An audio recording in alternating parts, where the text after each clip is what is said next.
Assalamualaikum warahmatullahi wabarakatuh. Salam sejahtera untuk Anda semua, para peserta pembelajar. Hari ini kita akan berjumpa lagi dalam pembelajaran sosiologi ekonomi. Para peserta pembelajar, hari ini kita akan membahas satu topik yang berjudul masyarakat, konsumen, iklan, dan gaya hidup. Nah, dari topik ini ada yang masih berkaitan dengan pertemuan sebelumnya, yaitu gaya hidup atau lifestyle. Tapi kita akan lebih menekankan pada apa itu masyarakat konsumen dan bagaimana pengaruh iklan terhadap munculnya atau pengaruhnya terhadap gaya hidup. Tentang apa itu gaya hidup sudah kita bahas pada pertemuan sebelumnya, bahkan diperdalam dengan tugas. Nah, para peserta pembelajar, kita harus mengetahui tentang bagaimana latar belakang atau kondisi yang menciptakan gaya hidup. Ya. Masyarakat konsumen dan gaya hidup setidaknya disebabkan oleh 3 faktor. Pertama adalah adanya kapitalisme, kedua adanya sistem neoliberalisme, dan ketiga ada yang disebut dengan globalisasi. Ketiga hal inilah yang menyebabkan terciptanya atau terbentuknya masyarakat konsumen dan gaya hidup. Nah, mengapa demikian? Mari kita mengerti terlebih dahulu secara sekilas apa yang dimaksud dengan kapitalisme, neoliberalisme, dan globalisasi. Kapitalisme itu adalah sistem ekonomi di mana perdagangan industri dan alat-alat produksi dikendalikan oleh pemilik swasta dengan tujuan memperoleh keuntungan dalam ekonomi pasar. Jadi intinya bahwa yang berkuasa di dalam sistem kapitalisme adalah pemodal atau pemilik modal. Ini kalau di dalam kurun waktu bisa ditelaah pada sejarah lahirnya masyarakat industri di Eropa. Mungkin embrionya sudah muncul sejak abad ke-16, kemudian berkembang lagi abad 17, 18, sampai ke 19. Disinilah kemudian ditemukan alat-alat teknologi yang mendorong proses-proses produksi menjadi lebih cepat dan lebih masif. Nah, di dalam proses ekonomi itulah kemudian pemegang modal itu mendominasi dalam proses-proses produksi tersebut. Maka kata dasar dari kapitalisme adalah capital atau modal. Bagaimana barang-barang atau bahan-bahan dasar itu diproses menjadi produk-produk barang jadi. Nah, dalam proses inilah ada yang namanya pihak atau subjek utamanya adalah pemodal. Nah, apa kaitannya dengan masyarakat konsumen dan gaya hidup adalah karena pemodal adalah pemegang kuasa paling dominan, maka masyarakat konsumen itu sebetulnya adalah hasil konstruksi, hasil bentukan atau konsekuensi dari kepentingan para pemodal supaya modal-modal yang sudah dia tanamkan itu berkembang sehingga mencapai keuntungan yang bahkan tak terbatas. Nah, itulah maka masyarakat konsumen itu memang dibentuk berdasarkan pada kepentingan kapitalis atau pemodal. Nah, ketika para pemodal ini semakin berkembang, membuat korporasi, membuat perusahaan-perusahaan bahkan transnasional, kemudian memunculkan perdagangan internasional, ada ekspor-import, maka muncullah sistem yang kedua yang disebut dengan neoliberalisme. Nah, neoliberalisme merupakan perkembangan lanjut dari semakin menghegemoninya atau semakin berkuasanya kaum kapitalis dengan gurita perusahaannya yang menyebar ke seluruh dunia. Maka neoliberalisme itu sebuah paham ekonomi neoliberal yang mengurangi atau menolak penghambatan oleh pemerintah dalam ekonomi domestik karena akan mengarah pada penciptaan distorsi dan high cost ekonomi yang kemudian akan berujung pada tindakan koruptif. Paham ini memfokuskan pada pasar bebas dan perdagangan bebas, merobohkan hambatan untuk perdagangan internasional dan investasi agar semua negara bisa mendapatkan keuntungan dari meningkatkan standar hidup masyarakat atau rakyat sebuah negara dan modernisasi melalui peningkatan efisiensi perdagangan dan mengalirnya investasi. Nah, apa maksudnya?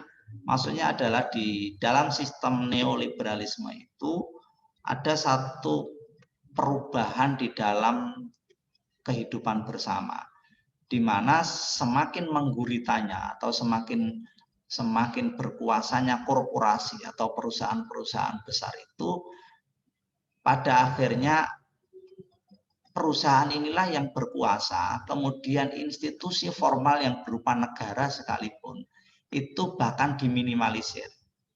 Nah, ini tujuannya apa? Supaya terciptanya pasar bebas sebebas-bebasnya.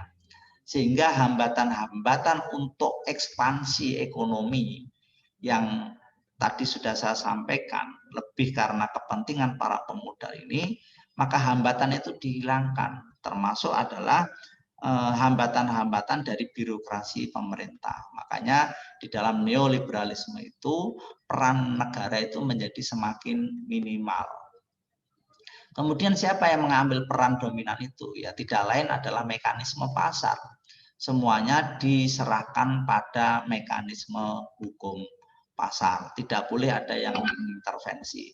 Makanya di dalam neoliberalisme itu biasanya diikuti oleh deregulasi, debirokratisasi, dan privatisasi. Nah, ini semua menandakan bahwa negara semakin minimal, semuanya diserahkan pada mekanisme hukum pasar. Nah, di dalam kondisi seperti ini, maka yang ingin dikonstruksi, ingin dibentuk oleh para pemegang kuasa di dalam hukum pasar ini adalah bagaimana supaya modal-modal itu semakin terjual habis, ya. Nah, untuk seperti itu maka diciptakan sebuah standar-standar hidup yang sesuai dengan keinginan para pemodal itu. Maka itulah kemudian lahir lifestyle, gaya hidup. Nah, dalam gaya hidup inilah kemudian menyedot, mengkonsumsi apa yang dijual di pasar.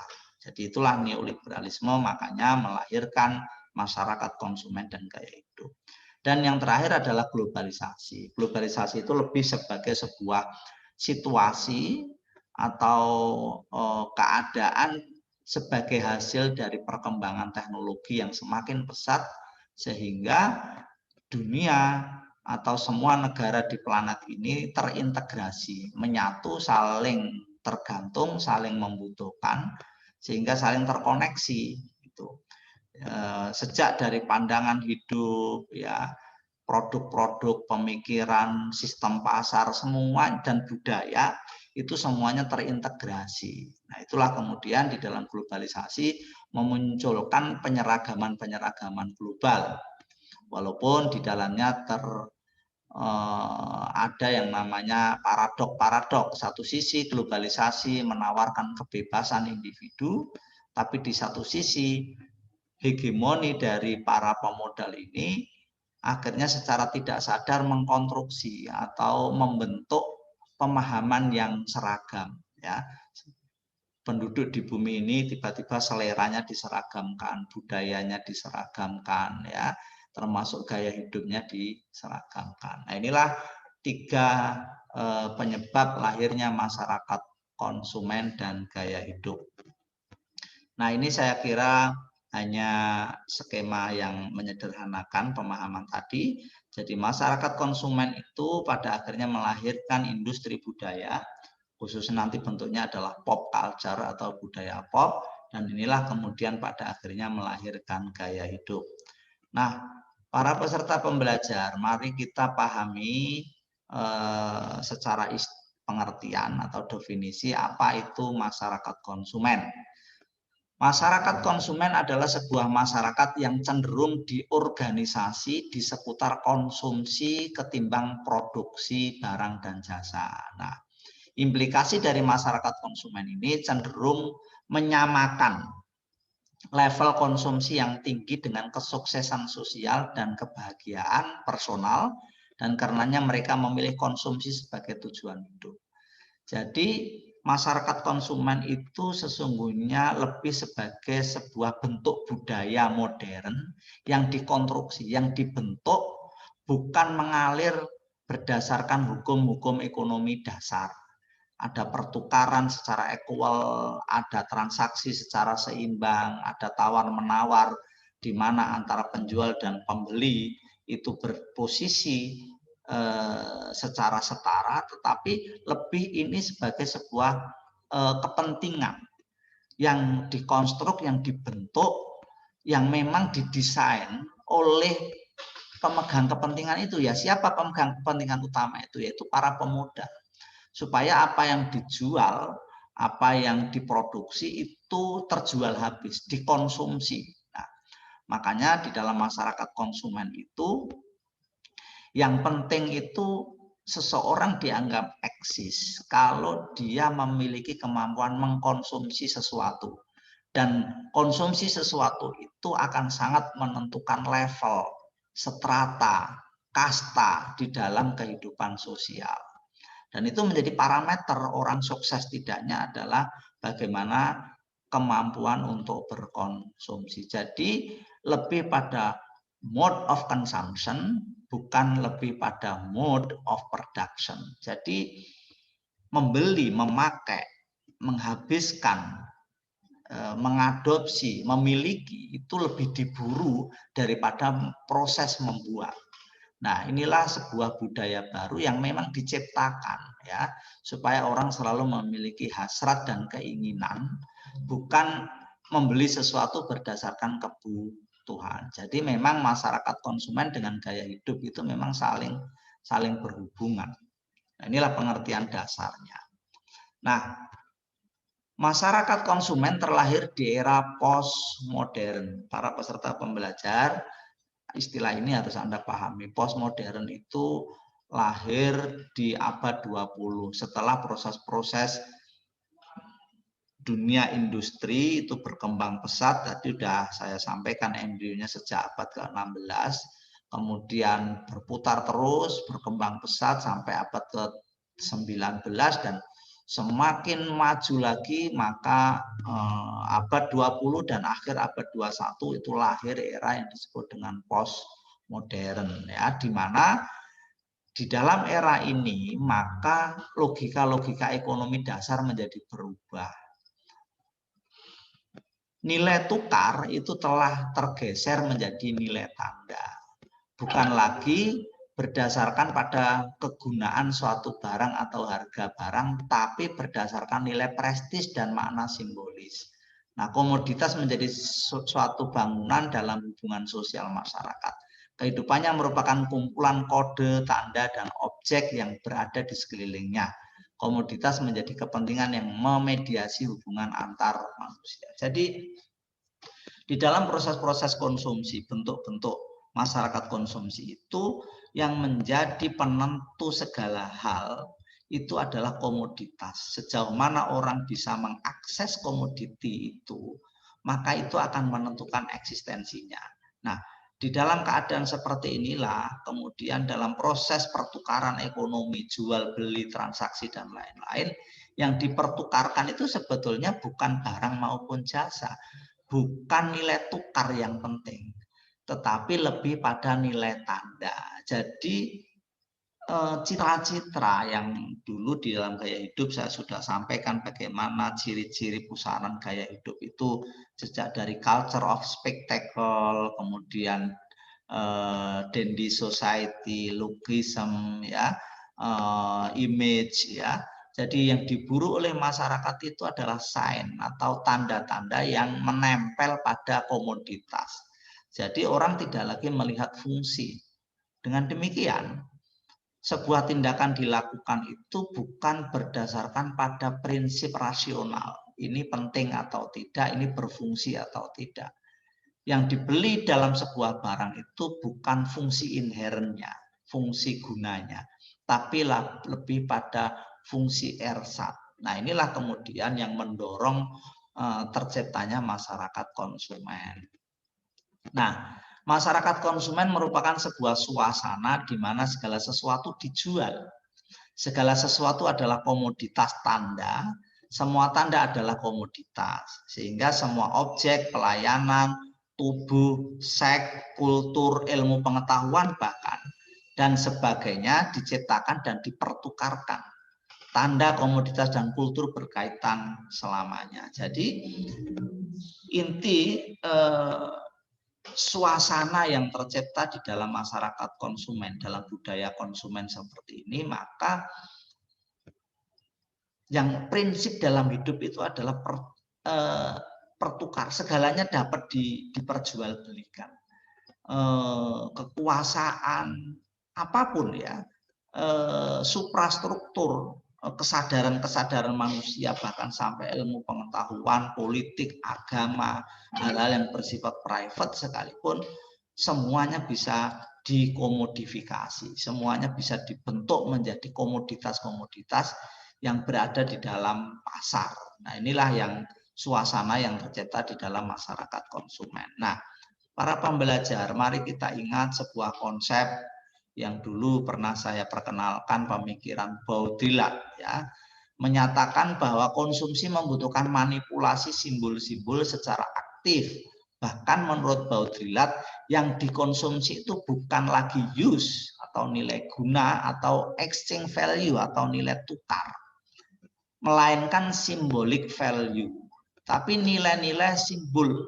Maksudnya orang tidak lagi mengkonsumsi objek berdasarkan karena kegunaan atau nilai tukarnya, melainkan karena nilai simbolik yang sifatnya abstrak dan terkonstruksi. Kalau nilai fungsi atau nilai tukar sebuah komoditas, entah barang maupun jasa, itu biasanya terukur, ya. Nilai-nilai itu menempel pada barang tersebut dan bisa dimanfaatkan. Tetapi kalau sudah nilai simbolik itu hasil konstruksi, hasil citra-citra yang dibentuk oleh pemegang modal, oleh pelaku bisnis, kemudian itu menjadi semacam peranata, menjadi standar nilai di dalam masyarakat. Maka kadang irasional, tidak masuk akal, dan bahkan kadang tidak terkait secara equal, secara simetris dengan barang itu sendiri. Makanya di dalam pembentukan symbolic value atau nilai-nilai simbolik ini, peran-peran iklan, peran-peran post-truth, bahkan ada fenomena komunikasi sekarang disebut post-truth, buzzer, kemudian influencer, kemudian pembuat konten, itu menjadi lebih penting daripada fungsi barang itu sendiri. Makanya kalau Anda melihat dalam fenomena bisnis di era masyarakat konsumen sekarang ini, iklan, kemudian tampilan-tampilan di layar, warna, lighting, ya, pencitraan, ya, itu jauh lebih dominan memakan ongkos produksi daripada barang itu sendiri. Karena apa? Karena yang menentukan nilai sebuah barang itu bukan pada barangnya itu, tetapi lebih bagaimana nilai-nilai yang menguasai dan mempengaruhi cara pandang orang. Nah, inilah yang disebut dengan symbolic value. Nah, dalam sistem masyarakat konsumen, rasionalitas konsumsi telah jauh berubah. Karena saat ini masyarakat berkonsumsi bukan sebagai upaya untuk pemenuhan kebutuhan atau need, namun lebih sebagai pemenuhan hasrat atau desire. Kebutuhan mungkin dapat dipenuhi dengan konsumsi objek, sebaliknya hasrat justru tidak akan pernah terpenuhi. Saya kira ini jelas, ya. Nah, para peserta pembelajar, mari kita pahami skema yang saya upayakan untuk sesederhana ini. Konsumsi merupakan mata rantai terakhir dalam rangkaian aktivitas ekonomi. Tempat diubahnya modal dalam bentuk uang menjadi komoditas-komoditas melalui proses produksi material. Jadi, katakanlah ini prosesnya modal ya. Modal itu bentuknya apa? Bisa material, bahan baku, dan juga di dalamnya uang. Nah, ketika memasuki proses produksi, ini dilakukan oleh kaum buruh ya. Makanya di dalam analisis Marx, buruh itu selalu teralienasi dan tereksploitasi, ditindas oleh struktur ekonomi, oleh para majikan, para kaum kapitalis. Kemudian di dalam itulah proses produksi juga ada manajemen produksi ya. Termasuk ilmu Anda memahami ilmu-ilmu manajemen itu sebetulnya kan ingin memahami dan mengaplikasikan keahlian di dalam menata kelola proses-proses produksi. Nah, dari modal kemudian diproses dalam proses produksi, inilah kemudian dipasarkan ya. Melalui apa? Melalui iklan dalam bentuk apa? Komoditas. Dan itulah kemudian ending terakhir di dalam proses ini adalah terciptanya masyarakat konsumen. Nah, dengan demikian kalau Anda melihat gambar ini, masyarakat konsumen itu berada di paling akhir. Dia sebetulnya jadi objek yang tidak sadar di-create, dikonstruk, dikendalikan, didesain oleh siapa? Oleh pemodal. Pemodal yang menguasai alat-alat produksi. Ya, dari alat-alat produksi ini terciptalah komoditas. Komoditas itu kemudian konsekuensinya akan melahirkan masyarakat konsumen. Jadi sebetulnya masyarakat konsumen itu adalah residu, itu sebetulnya sampah yang dibentuk oleh para pemodal supaya memutar keuntungannya menjadi keuntungan yang tak terhingga. Jadi ini memang masyarakat yang dikendalikan, masyarakat yang dibentuk. Nah, bagaimana logika sosial konsumsi itu? Sebetulnya ada beberapa pemikir. Pertama, pemikir ekonomi klasik ya, itu Adam Smith. Saya kira ini adalah pemikir paling populer yang meletakkan dasar-dasar tentang hukum pasar dan ekonomi di tahap awal. Di dalam pemikiran Adam Smith, proses transaksi pertukaran itu masih bersifat rasional dan sederhana ya.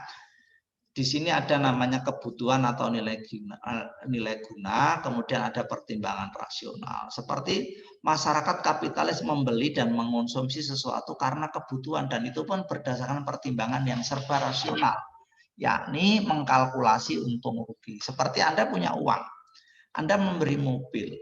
Mobil ini Anda beli tujuannya apa? Mungkin untuk alat transportasi, mungkin alat untuk mengangkut, alat untuk keamanan, alat untuk kesehatan. Ya, fungsi-fungsi utama itulah yang menyebabkan Anda membeli mobil. Dan itu pun Anda membeli juga berdasarkan seberapa mampu keuangan Anda. Kalau Anda mampu, maka jenis komoditas yang akan beli akan sesuai dengan kemampuan Anda. Berapa uang yang Anda miliki akan menentukan jenis fungsi yang akan Anda tuju. Jadi di dalam pemikiran logika sosial konsumsi Adam Smith ini, maka orang membeli itu masih rasional, masih masuk akal. Karena apa? Ada keseimbangan antara nilai guna dengan harga yang diberikan, dan orang melakukan tindakan membeli lebih karena bertujuan fungsi-fungsi utama dari sebuah proses pertukaran itu. Nah, tetapi seiring dengan perkembangan zaman di mana korporasi semakin pesat, maka para pemodal itu menginginkan barang-barang atau komoditas yang diproduksi itu terjual pesat sehingga keuntungannya melimpah, maka mereka lebih serakah lagi.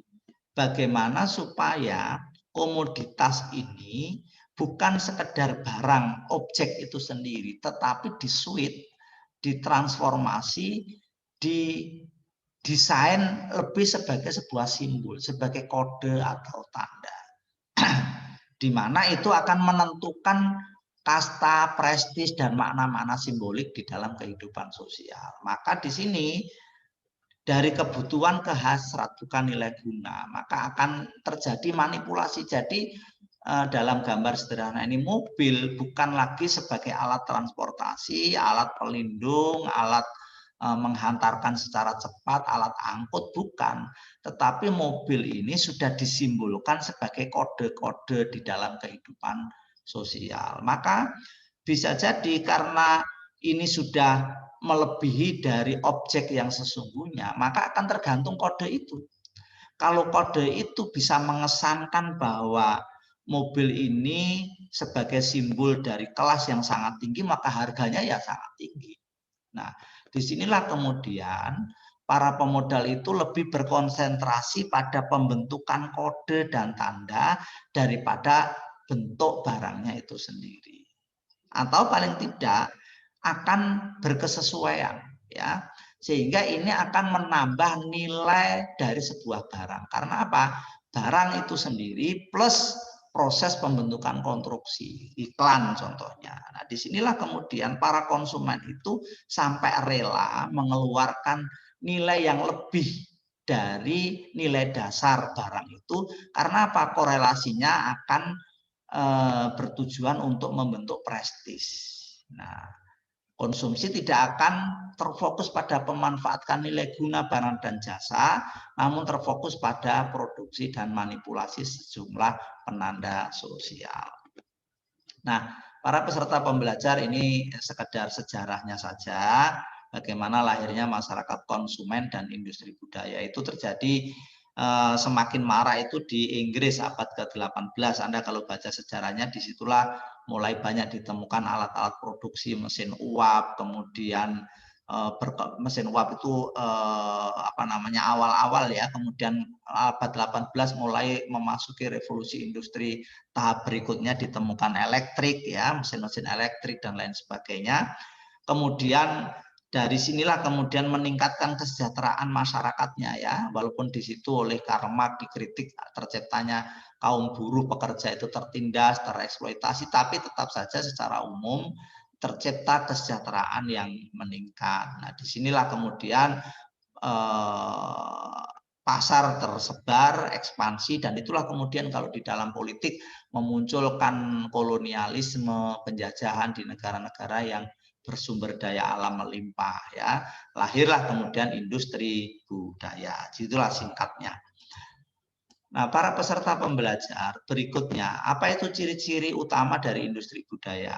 Pertama adalah standarisasi. Tadi sudah saya sampaikan bahwa industri budaya itu kan menjadi bagian dari masyarakat konsumen. Masyarakat konsumen itu bisa terbentuk, akhirnya tercipta sebuah kultur di mana tercipta pop culture, budaya pop. Di sini kemudian muncul standarisasi, muncul gaya-gaya hidup yang diseragamkan. Nah, industri budaya meskipun demokratis, individualis, dan beragam, namun pada kenyataannya otoriter, konformis, dan sangat terstandarisasi. Dunia menjadi tidak sadar, pasar tiba-tiba menyeragamkan, selera-selera kita diseragamkan, gaya hidup kita diseragamkan, cara makan, cara berkomunikasi, selera-selera musik, dan lain sebagainya, semuanya seragam. Tapi tidak adilnya adalah siapa yang paling mendominasi dalam penyeragaman itu adalah tentu saja adalah para kaum kapitalis. Katakanlah kalau dalam konteks negara, maka negara-negara majulah yang mendominasi di dalam panggung-panggung global itu. Nah, ciri kedua adalah muncul individualisme semu ya. Konstruksi, selera, dan juga cita rasa masyarakat terutama terhadap komoditas bermerek biasanya tanpa sadar akan terbentuk dan dibentuk oleh kekuatan pasar sehingga terjadi hegemoni budaya dan konsumsi.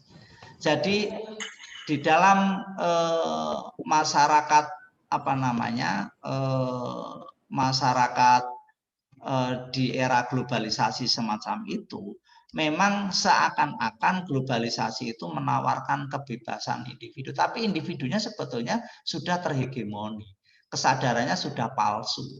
Karena bagaimana dia memilih barang, bagaimana membeli sesuatu, itu sudah dikendalikan oleh iklan, pengaruh trendsetter, pengaruh agen-agen di dalam kapitalisme itu.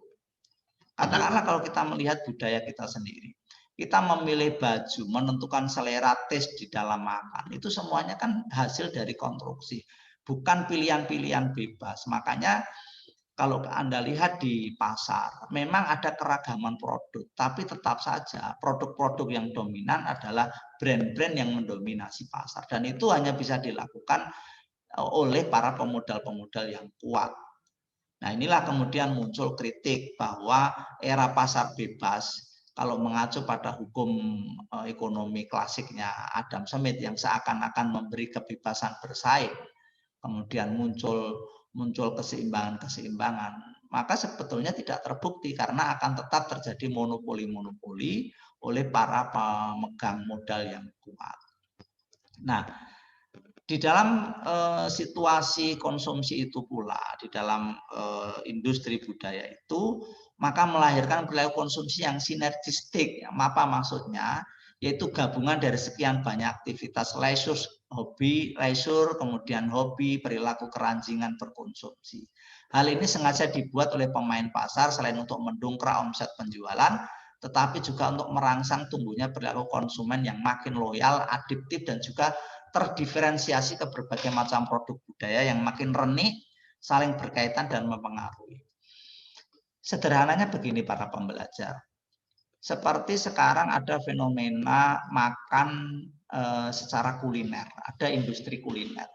Dulu orang itu ke makan, ke warung, itu tujuan utamanya kan supaya tidak lapar, supaya kenyang. Maka karena tujuannya itu hanya makan, maka bisnis-bisnis rumah makan itu ya hanya makan gitu saja. Makananlah yang paling utama. Kemudian tempatnya ya sekedarnya, kemudian perilaku konsumennya itu ya sekedar untuk mencari fungsi utamanya yaitu makan.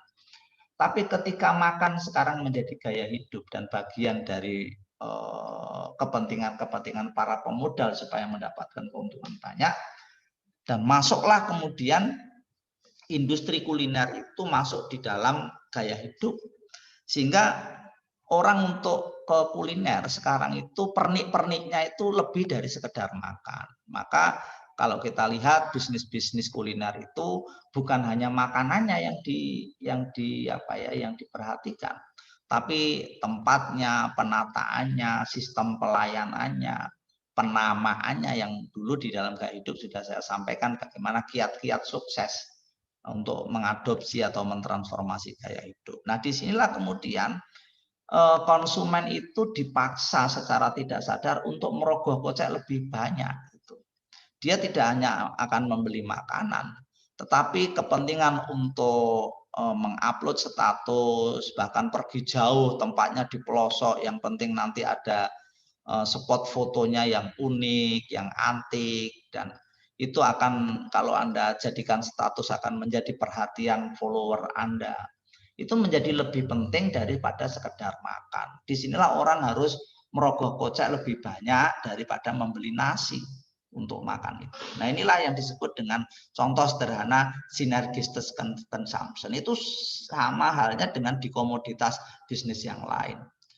Ini maaf, seperti di dalam ritual agama itu sama jadi komoditas. Seperti dulu orang umroh ya, kalau di tradisi umat Islam. Umroh itu yang penting adalah ibadah ke Mekah, ke Madinah, selesai. Tapi karena ini sudah menjadi industri, maka paket umroh itu sekarang dipaket-paket. Nanti yang 50 juta sekaligus nanti piknik kemana. Nanti pernik-perniknya hotelnya bintang 5. Nanti ada pernik-pernik lagi, nanti pembimbingnya artis atau ustadz yang selebritis dan lain sebagainya. Akhirnya menjadi lebih mahal. Nah, sama halnya yang di Kristiani mestinya mungkin akan ziarah ke mana tempat suci di Vatikan, nanti dipaketkan dengan ke Eropa, piknik kemana. Itu akhirnya menjadi mata rantai yang akhir ujung-ujungnya adalah berkonsumsi. Nah, ini yang disebut dengan synergistic consumption. Nah, objek utama di dalam konsumsi masyarakat Nah ini tentu karena ini terkait dengan pencitraan, culture of spectacle, lukism, dandy society, maka ada dua ciri utama. Biasanya satu adalah tubuh, ya. Makanya hal-hal yang bersifat biologis tubuh itu menjadi industri paling penting sekarang ini. Cara-cara mempersolek diri supaya glowing, supaya putih, supaya bersinar itu menjadi lebih penting daripada personality. Kedua ya ini adalah hal yang memang sangat purba dan masih akan tetap menjadi abadi dalam peradaban manusia, itu seksualitas, ya. Jadi tubuh dan seksualitas merupakan objek utama di dalam konsumsi masyarakat. Ini faktor-faktor kemunculan masyarakat konsumen itu meningkatnya, ya ini biasanya karena meningkatnya kemakmuran masyarakat, walaupun ini nanti akan kita diskusikan bersamaan dengan munculnya pandemi yang memunculkan resesi ekonomi bahkan depresi. Ini tentu akan mudah-mudahan merubah gaya hidup atau industri budaya sekarang apakah akan berubah. Nah, terciptanya waktu luang ya, makanya ada fenomena piknik ya sebagai konsumsi masyarakat modern, terutama urban dan perkotaan. Piknik itu sekarang menjadi kebutuhan karena asumsinya terciptanya waktu luang sebagai akibat berkurangnya jam kerja tetapi pendapatan justru meningkat atau surplus. Upaya menunjukkan identitas sosial berdasarkan jenis konsumsi, tidak lagi berdasar ras, gender, atau ideologi politik. Kebutuhan untuk mengkonstruksi gaya hidup yang bukan karena kebutuhan tetapi simbol, tadi sudah dijelaskan, untuk menunjukkan posisi sosial berdasarkan jenis barang yang dikonsumsi. Yang terakhir, posisi sosial ekonomi konsumen lebih menentukan daripada posisi sosial warga negara. Jadi faktor-faktor ini para peserta pembelajar tentu harus kita kritisi. Mungkin akan ada banyak perubahan ketika era pandemi sekarang ini, karena bukan hanya mode of consumption-nya, sekarang ini orang juga dipaksa untuk mempertimbangkan mode of production-nya. Hasratnya, keinginannya pengen berkonsumsi simbol-simbol itu, tetapi kalau basic ekonomi, basic sumber produksinya itu berkurang dengan adanya PHK, kalau ada bisnis yang menurunnya omset, maka daya beli akan turun. Kalau daya beli akan turun, maka akan merubah pola konsumsinya. Mudah-mudahan akan begitu. Tapi tidak tahu, mari kita amati ke depan. Nah, para peserta pembelajar, sedikit tambahan.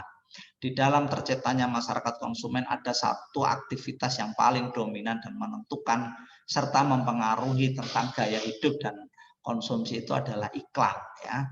Sebagaimana tadi sudah saya singgung sedikit. Nah, ini pengertian iklan. Nanti mungkin bisa dibaca sendiri. Saya hanya ingin menegaskan di sini, iklan itu sekarang sudah bergeser fungsinya. Kalau dulu iklan itu hanya sebagai media untuk informasi.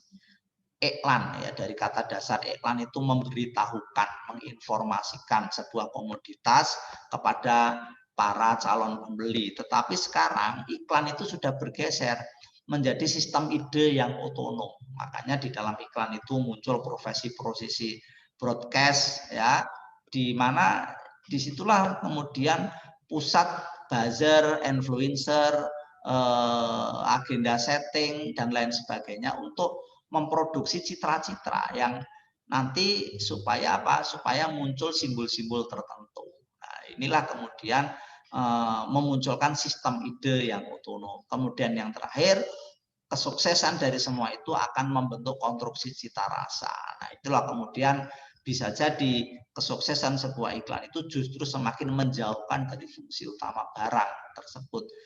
Kesuksesannya adalah ketika berhasil membentuk persepsi terhadap calon pembeli dan ujung-ujungnya adalah supaya mengeksekusi, yaitu tindakan membeli itu sendiri atau mengkonsumsi.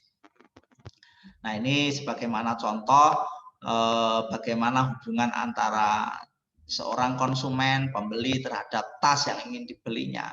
Nah, di sini yang menentukan hubungan keduanya ini bukan antara subjek dan objek, tetapi ada peran iklan di sini. Disinilah yang akan menentukan bagaimana hubungan antara penjual dan pembeli. Di sini peran iklan sangat menentukan. Nah, makna yang melekat di dalam iklan itu visual, ya, produk harus dapat dilihat konsumen. Itulah mengapa para peserta pembelajar, terutama di era bisnis sekarang yang mulai bermigrasi ke online. Maka kalau kita lihat bisnis online itu didominasi oleh layar. oleh warna, oleh pencahayaan, oleh megapiksel dan lain sebagainya. Maka Anda sebagai konsumen yang cerdas mestinya harus kritis itu, karena orang itu persepsi awal dari pandangan mata. Dan itu sangat menentukan. Makanya iklan-iklan itu sekarang adalah visual yang paling penting. Ya. Kedua adalah simbolis, kemampuan menafsir tujuan sebuah iklan. Maka sekarang berbagai metode iklan oleh para agen-agen broadcast, ya, agen-agen dari pebisnis itu, bagaimana sebuah iklan bisa membentuk sebuah citra. Saya ambil contoh rokok, ya, iklan rokok. Rokok itu jelas secara objektif itu merusak kesehatan. Tetapi karena kesuksesan iklan, tiba-tiba persepsinya dirubah bahwa rokok itu simbol menjadi jantan, simbol kaya, simbol elit, simbol bahagia, simbol kelucuan, simbol berani menerima tantangan. Padahal jelas rokok itu merusak kesehatan, tapi dibalik karena keberhasilan dari iklan, ya, hal yang beresiko menjadi dianggap sebagai tidak beresiko. Itu kan kesuksesan dari iklan. Kemudian pandangan ahli sosiologi ekonomi tentang iklan ini saya kira bisa dibaca sendiri, ya. Kemudian yang terakhir adalah karakteristik iklan, ya. Iklan itu satu, memanipulasi cita rasa konsumen. Jadi konsumen yang semestinya sebagai pihak yang otonom menentukan membeli atau tidak, itu cita rasanya dimanipulasi, ditipu, ya, dipalsukan, ya, oleh karena kemampuan iklan itu. Kemudian menggeser nilai guna menjadi nilai simbolik. Tadi sudah saya jelaskan, agen sosialisasi dan imitasi, ya. Dan terakhir adalah memasyarakatkan ideologi pasar. Tadi sudah saya sampaikan bahwa siapa sih yang berkepentingan di balik terciptanya masyarakat konsumen, di balik konstruksi tentang gaya hidup, di balik kecanggihan iklan itu adalah tidak lain adalah siapa? Ya, pemegang dan pengendali pasar, yaitu para kaum kapitalis yang bahkan negara saja harus tunduk. Makanya negara itu akhirnya minimal perannya. Nah, itulah para peserta pembelajar, apa yang saya sampaikan dan kita bahas ini mengenai masyarakat konsumen, iklan, dan gaya hidup. Nah, saya mohon peserta pembelajar untuk mendalami secara mandiri lebih dalam. Selain membaca berbagai referensi atau literatur, mari kita juga buka mata kita, observasi kita terhadap situasi kondisi saat ini di dalam ruang lingkup kehidupan kita masing-masing. Kita tahu bahwa dunia sekarang menghadapi perubahan yang cukup signifikan berkaitan satu, lahirnya era revolusi industri 4.0 yang kemudian melahirkan disrupsi, sebuah era yang penuh perubahan cepat, penjungkir balikan pranata sosial, sehingga dunia sedang menuju transisi ke tatanan baru. Walaupun tatanan baru itu bentuknya apa masih belum jelas karena masih masa transisi. Kedua, kita lihat bahwa pandemi COVID-19, pandemi global ini akan juga merubah tatanan dunia sekarang ini karena merusak sendi-sendi hubungan sosial, termasuk di dalamnya adalah dampak terhadap ekonomi. Nah, apakah dengan pandemi ini akan merubah gaya hidup masyarakat? Apakah akan merubah industri budaya menjadi lebih sederhana, lebih sehat, lebih objektif, ataukah dunia akan memasuki tahap yang belum pasti? Nah, mari para peserta pembelajar ini diamati bersama-sama dan menjadi bagian dari memperluas wawasan. Demikian apa yang bisa saya sampaikan, kurang lebihnya mohon maaf. Semoga apa yang saya sampaikan ini